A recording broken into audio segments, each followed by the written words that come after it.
ترقی ایک سفر کا نام ہے جس کے لیے 15 سال کا بلا تعطل چلہ کاٹنا ضروری ہے۔ اچھا، یہ بات کرتے ہوئے وزیر موصوف کا زور وہ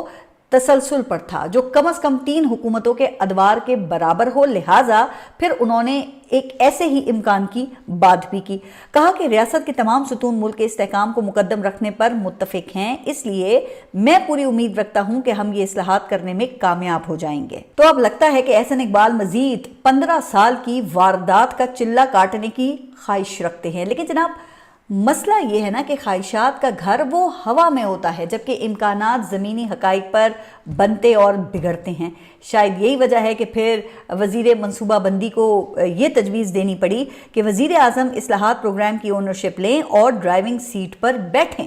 کیونکہ ان کے مطابق ملک کے چیف ایگزیکٹو کا ڈرائیونگ سیٹ پر بیٹھنا معاشی ترقی کے لیے بہت ضروری ہے۔ تو دیکھیں پھر اب سوال تو اٹھتا ہے نا کہ کیا پھر 3 سال سے وزیر اعظم نے معیشت کو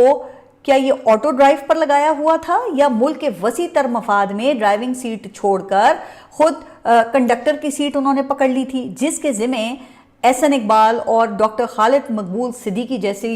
سواریوں کو اتارنا اور سوار کرانا ہوتا ہے۔ اچھا، ابھی ایک اور ایسی ہی سواری کا ذکر اگلی سٹوری میں ہوگا، لیکن خیر اب ان 2 وجوہات میں سے کون سی وجہ ہے جس کے نتیجے میں معیشت کی آج یہ حالت ہو گئی ہے؟ اس کی وضاحت تو وزیر منصوبہ بندی ہی کر سکتے ہیں، لیکن گزشتہ روز مواصلات کی قائمہ کمیٹی میں جو صورتحال پیش آئی نا، اس سے تو پھر یہ لگتا ہے کہ حکومتی اتحادیوں کے درمیان بھی